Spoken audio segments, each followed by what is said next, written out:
in Leviticus 6:13, it says the fire is ever burning on the altar, and it shall never go out. Because we say, well, what do I do if I'm burned out?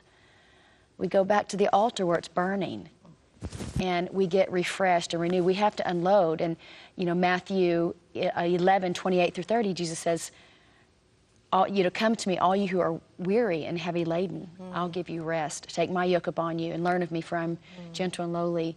For my yoke is easy and my burden is light. Well, that's heavy laden. It's spiritual. It means spiritual anxiety in the Greek, and so that's what can happen. But it begins with us, not getting renewed. And so, how can we, start that fire in others if ours is burnt out?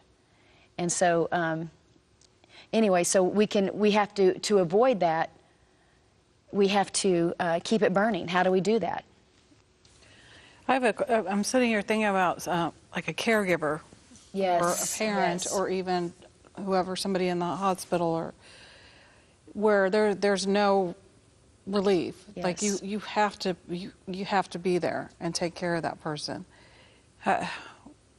What are ways do you think that they can go to the altar and find that rest? They have to step away from it. And even if they have to just have someone come in, that's what they do in their job, and not feel guilty about it, because that's oftentimes they feel guilty if they do that. Or the person they're caring for makes them yes, that's right, doesn't want anyone else around. Right.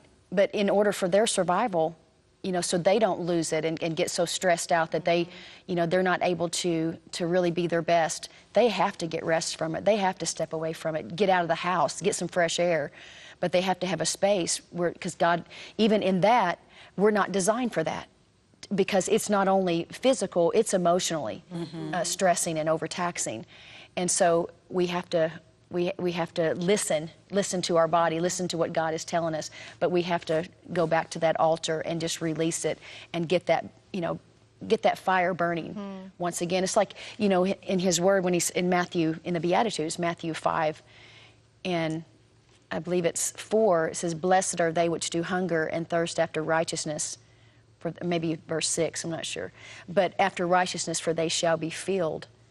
And the hunger in the natural and hunger spiritually is like on two opposite spectrums. Like if somebody hadn't eaten in a long time, but then they eat and then they're filled and they're satisfied. But the way it is with God, when you eat and you get filled, it's like you want more. Where when you're filled naturally, it's like, I'm done, I'm full, I can't hold anymore. But with God, when you get hungry and you get that appetite back, but it begins at the altar, getting that fire back in you, letting Him burn again, then it's like once you taste it, you want more and you want more until He said, and what it means is to feel to the satisfying, but yet you got to have more. And He said, I'll fill you, I'll give you an abundant supply, but you must come after me. Like what you saw? Make sure to comment and like below. Hit that subscribe button for more content uploaded weekly.